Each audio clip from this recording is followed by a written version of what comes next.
আসসালামু আলাইকুম, Urmi garden and ব্লগসে আপনাদেরকে স্বাগত। আজকে দেখাবো আমি টমেটো গাছে আমার টমেটো ধরছে অনেক, আবার পাকছেও, 2-3 দিন উঠায় খাইছেও। দেখেন এই যে পাকতেছে, কত সুন্দর। এই যে আরও আছে ভিতরে ভিতরে অনেক। এই যে পাকছে, এই যে পাকা টমেটো।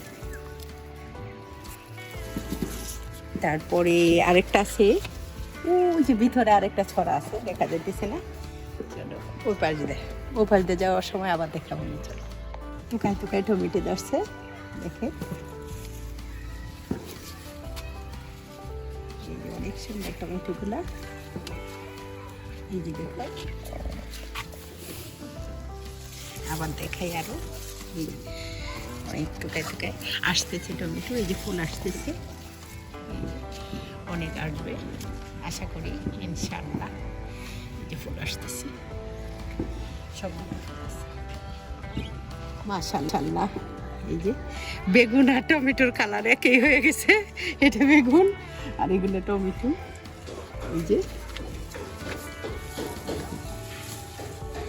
এই যে দেখো কত সুন্দর, অনেক সুন্দর সুন্দর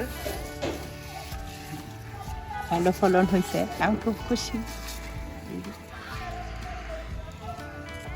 এই যে কলি আসতেছে, এই যে বেগুন ধরছে মাশাআল্লাহ। এই যে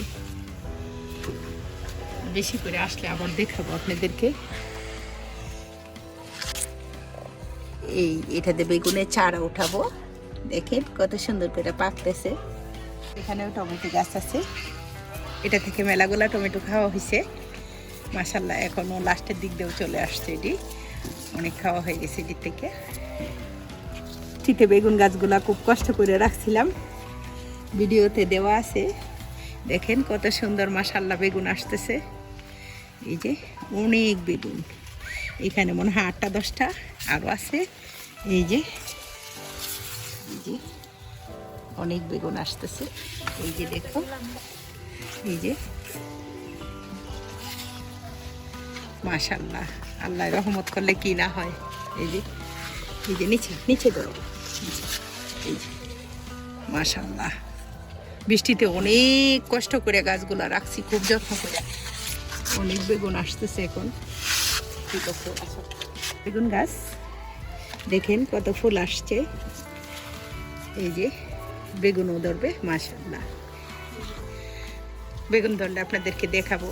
এই যে এটি গত বছরের বেগুন গাছ, দেখেন মাশাআল্লাহ। এই যে আমার গত বছরের বেগুন গাছ। এই যে কত মরিচ পাইকে গেছে, অনেক মরিচ পাইকে গেছে।